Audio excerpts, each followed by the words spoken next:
Funding for this edition of Think Tank with Steve Adubato has been provided by the Healthcare Foundation of New Jersey, VEOLIA, Resourcing the World, the Robert Wood Johnson Foundation, the Turrell Fund, supporting Reimagine Childcare, PNC, Grow Up Great, the Port Authority of New York and New Jersey, moving the region through air, land, rail, and sea. The Russell Berrie Foundation, making a difference. Prudential Financial. And by NJ Best, New Jersey's 529 College Savings Plan. Promotional support provided by Insider NJ. And by NJ.com, keeping communities informed and connected.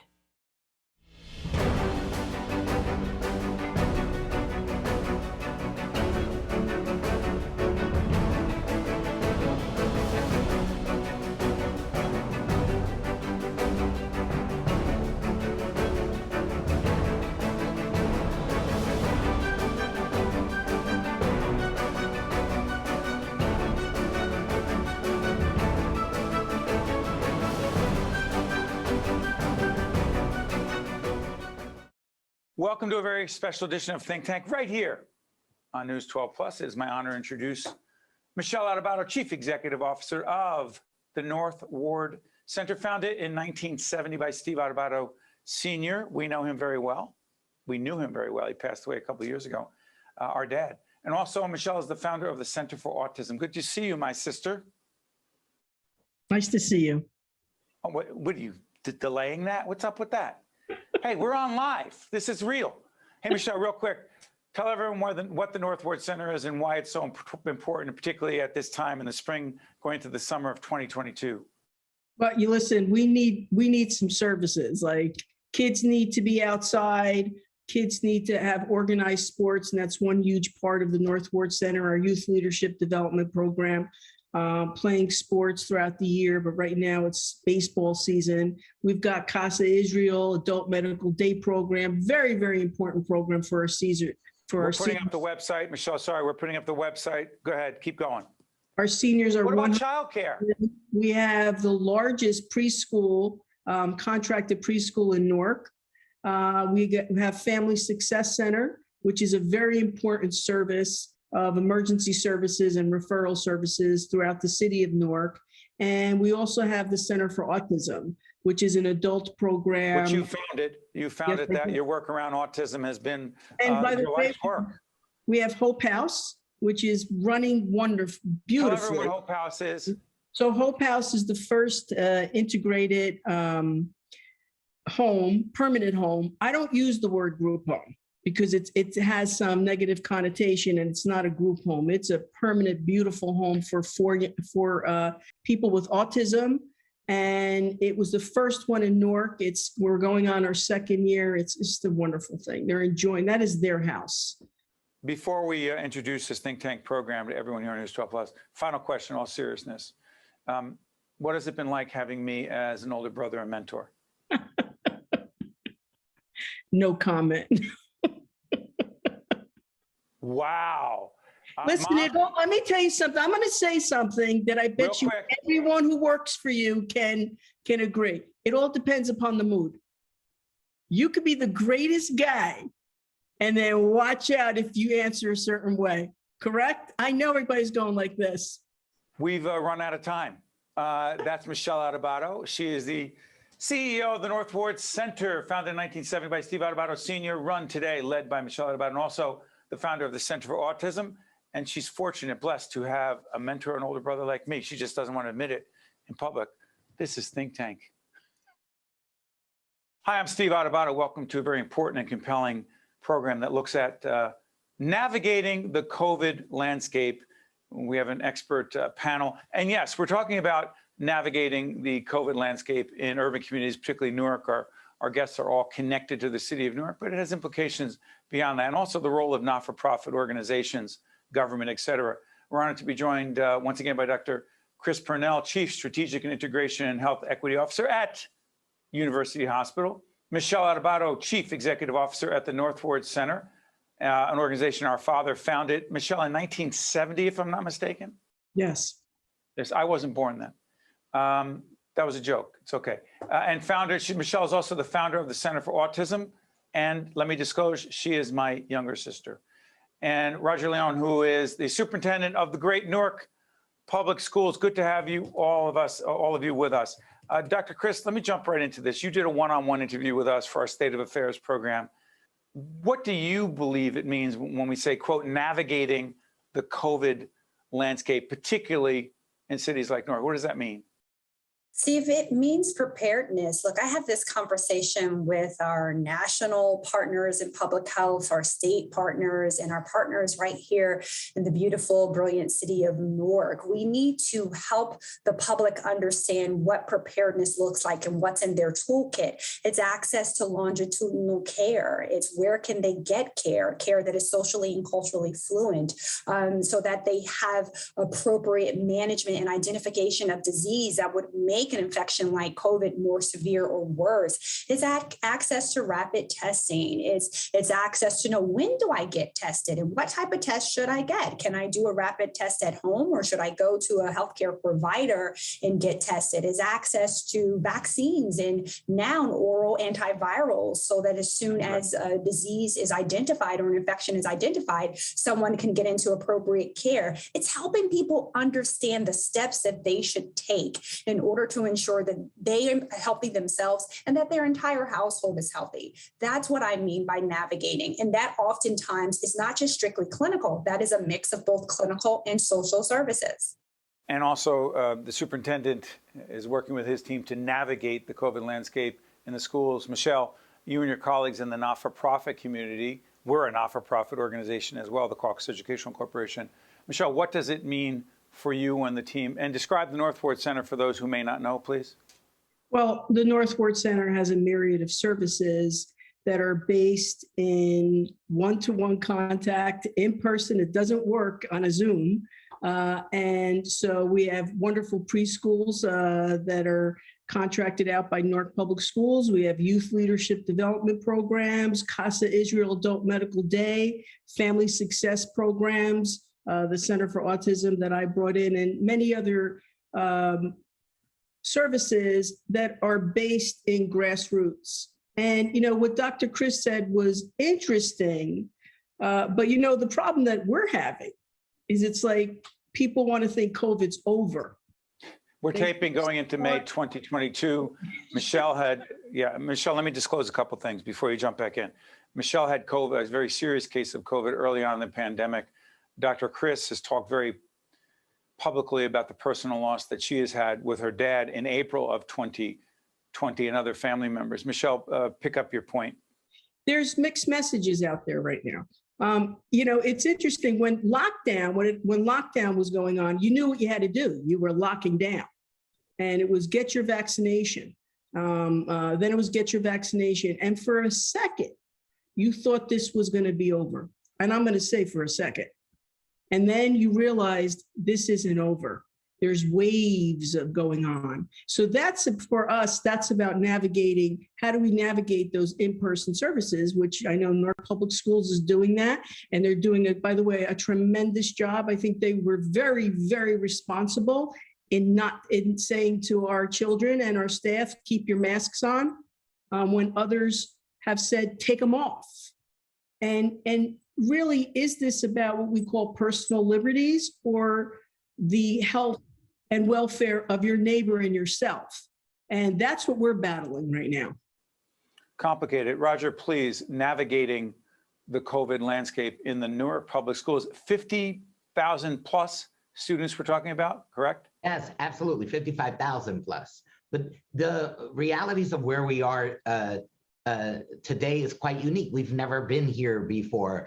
The fact that we've experienced this global pandemic and that it has impacted everyone equally has been quite an interesting reality. And when I say equally, I actually mean that, you know, whenever anyone has been in a personal crisis, you turn to someone else. And so this virus has impacted everyone equally in that the people that you go to may be also consumed with the realities that exist because of this virus. I find that it is an incredible opportunity for us to exercise things that are extremely important when you are witnessing ever-changing guidelines. Our strategy in Newark has been to stay the course, to say we are not going to allow the realities of every moment to also shift every single one of our responses, and that the only time that we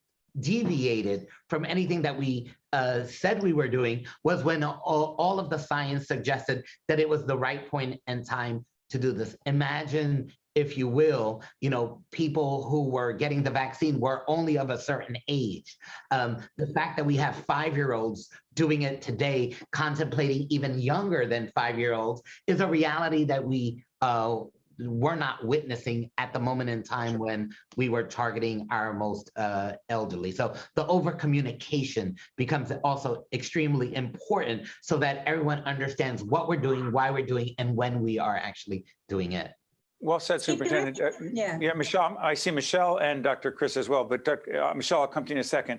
Dr. Pernell, real quick, say whatever you want to say, but the superintendent is talking about our kids. How about kids navigating the COVID landscape? What? Navigate? I just want to play with my friends. I want to go to school. I want to be able to have fun. Like, what is this? How are they doing, Dr. Chris? COVID has fundamentally I would say, impacted social emotional learning, especially for our young people, because we're asking them to learn in ways that they were not necessarily used to. I have beautiful nieces. I have 5 nieces in total from the age of 10 to 16. And I remember one of them who had never stepped foot in a high school building, but had been in high school for almost 2 years. And so on her first time being inside of a high school, she's like, I'm going to have friends outside of my household.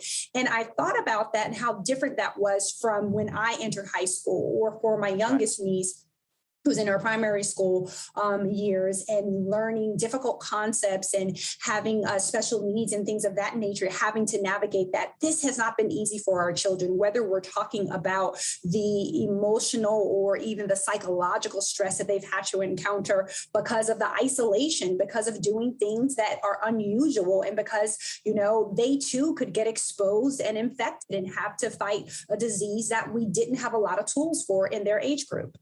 But at the same time, Michele, at the Northward Center, and I know this well only because of the work you're doing, our dad did before, and you mentioned the youth leadership before. As we do this program, we're about to go into the spring and summer season, and I know that kids being outside playing at Roberto Clemente Field in Newark, New Jersey, part of the Northward Center Summer Youth Leadership Program, they're playing baseball. Our son Nick happens to be one of the coaches in that league, and seeing those kids, it's extraordinary. It's the greatest thing in the world, particularly for urban kids. How are they navigating this, Michele? And how much do they need those kinds of programs, please? I think we have to take the burden off our kids. Whatever I worry about, like my granddaughter said to me, Nona, COVID's done. It's done. Why are you wearing, because I still wear masks when I go into a supermarket. I feel like I'm the only one wearing a mask. And you know what? I kind of say to her, along with everyone else, it's much better than it was, but sweetie, it's not over.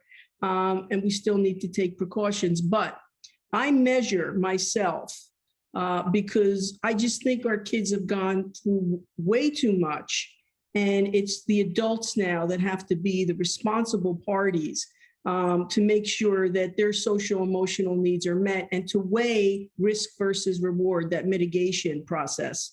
So our youth leadership development, that wasn't an easy decision.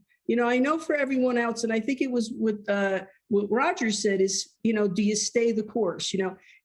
I have to tell you that it is not clear anymore. And I can't tell you why. I can read hold on, Michele, what's not clear? I'll tell you. You mean the rules? The rules make no sense. One day it says, I've had 5 people read the same thing and interpret it differently. And that how do you navigate that? So it's about being, what Roger said is like, okay, we're going to be reasonable. This is what we're going to do. Like at the Northward Center, I mandated vaccines. That made a huge difference. But people still got sick. People, let me clarify. People still got COVID in January. But Dr. Chris, they were not as, Michele, I'll come back to you. They were absolutely not as not sick, as correct? Absolutely. Clinically and non-clinically.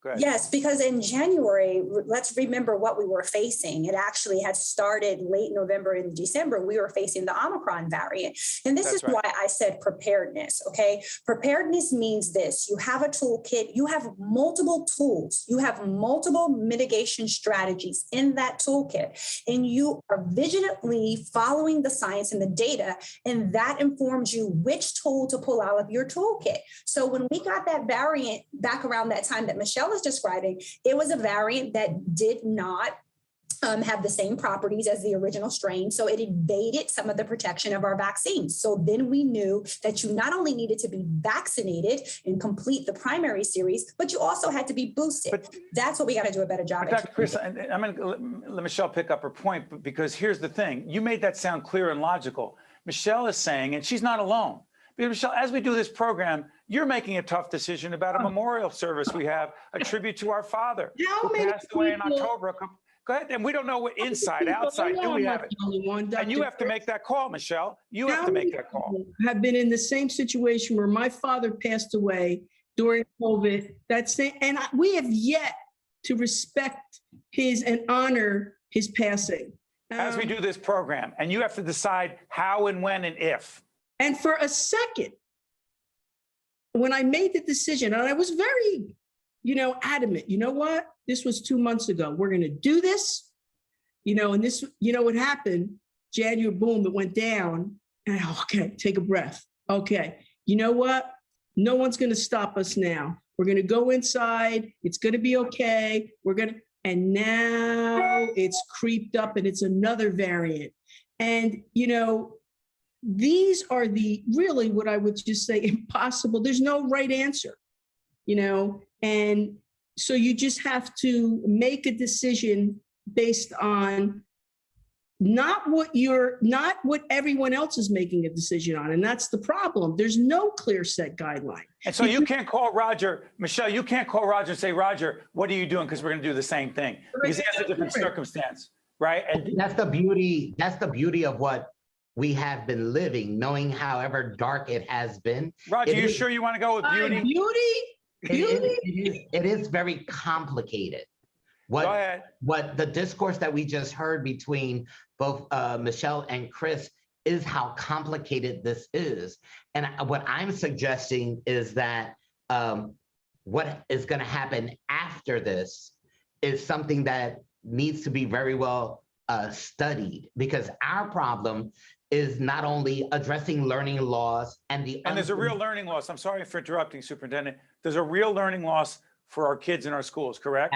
Absolutely. Go ahead, pick up your point. So there's learning loss. There's also what I am calling unfinished learning, because students did pick up from March 13th, not until a whole good year and a half later. They didn't finish that what they were learning. Then Dr. Pernell is talking about all of the social emotional learning needs that we also have of our students. But that's what we're currently dealing with.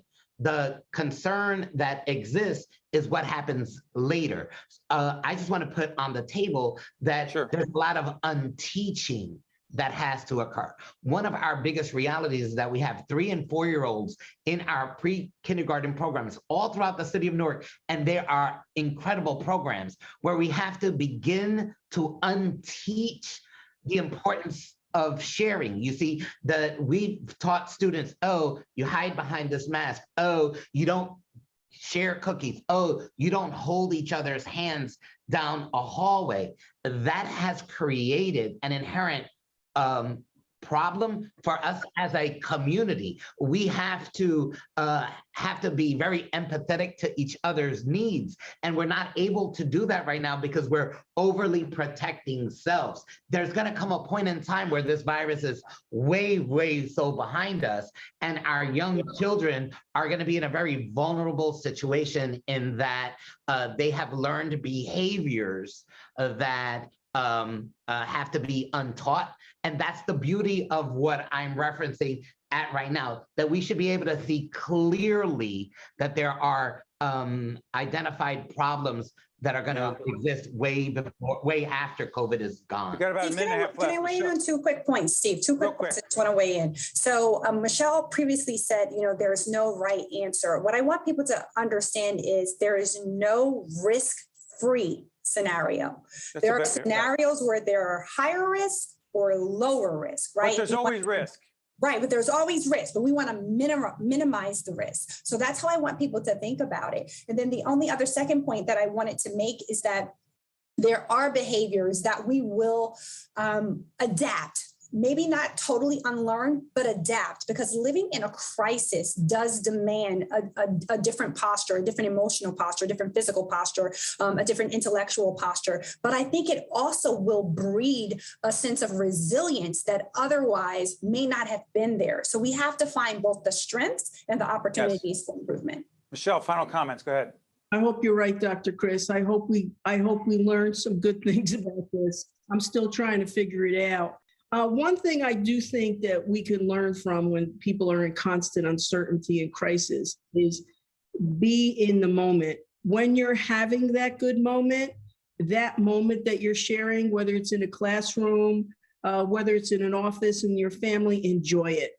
Enjoy it. If I've learned anything from being sick and dealing with this, is enjoy what's in front of you right now. Well said, Michele. Michele Adubato, Dr. Chris Pernell, Superintendent Roger León, I want to thank all of you. And to be clear, we have a partnership with each one of your organizations in very different ways. And you make a difference in the community in very powerful ways. And I cannot thank you all enough. We talk about navigating.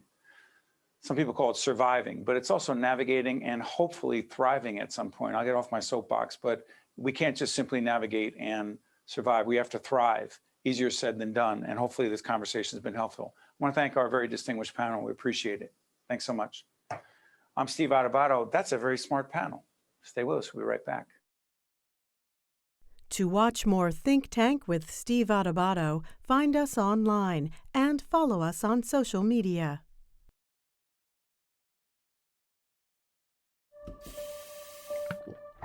Most people don't think about where their water comes from. But we do. VEOLIA. More than water. Resourcing the world. We are honored once again to be joined by Dr. Joseph Nyre, president of Seton Hall University. The university is one of our higher ed partners. Good to see you, Dr. Nyre. Steve, great to be with you. Happy Easter. Absolutely. We're taping this after Easter going into May 2022. Let me ask you this. I want to jump right into the number one challenge you feel. Again, there are so many. You and I have had so many conversations about leadership connected to COVID, being the president of a university, et cetera, et cetera. Number one challenge / opportunity facing the higher ed community, particularly the folks at Seton Hall right now? Well, I think the period of change has been greatly accelerated in higher ed, and I think that's a challenge and a wonderful opportunity. We in higher ed have been criticized over the decades of being slow to change, and the pandemic accelerated changes that were already underway and has really opened the door to new ways of thinking and to how nimble higher education can be. So I see that as both a challenge, but a wonderful opportunity. The other issue that gets talked about a lot is affordability, and we've had not abstract, but theoretical, philosophical, and practical discussions about affordability. But I want to be really clear here. You and your wife, Kelly, have made a personal gift of $500,000 to the university. Being a first-generation college student matters a lot to you, to your wife, Kelly, who I believe is a former elementary school, public school teacher, if I'm not mistaken. That's right. Those dollars go to students to give more opportunity. Is that not correct, Dr. Nyre? Yeah, we made our gift, thank you, Steve, focused in two areas. One is to support scholarships for students. We know how much a small amount of money for each student can change their capacity to attend a school, college, or university. And we know what it's like to struggle firsthand to afford going to college. That was certainly my experience as a first-generation college student. And then the other part of our gift is going to support faculty research and instruction, which we think is central to the quality and health and well-being of the university. You know, the other thing that's interesting is I was reading about this, Dr. Nyre, And you were at the University of Kansas, correct? Correct. Was Kelly as well? Right. So I went to University of Wisconsin, Missouri, Kansas, and then school out in Boston. I met Kelly at the University of Kansas. That's correct. And you recalled, quote, this is a press release that was put out by the university. You recalled working with Dr. Michael Roberts, University of Kansas, who founded the university's clinical and child psychology program. Why did that influence you so much, Joe? He changed my life. He took me under his wing. He mentored me. He helped me reach further than I ever thought I could. And he brought those things within my grasp. And we worked together on research and new therapeutic modalities. And he opened doors and helped me realize there's so much more you can do. And here's how you can do it. And that interaction between a faculty member and a student, I think, is the marrow of what separates universities and their capacity to really change lives, change destinations. And we're in the transformation business at Seton Hall University. That's what we do. I'm sorry, Doctor, but along those lines, the new men's basketball coach, Shaheen Holloway, a graduate of Seton Hall University, a former assistant coach. Those of us who are Seton Hall University basketball fans, we've seen him play, seen him coach, and it's exciting on a lot of levels. But he's a leader. He's a mentor.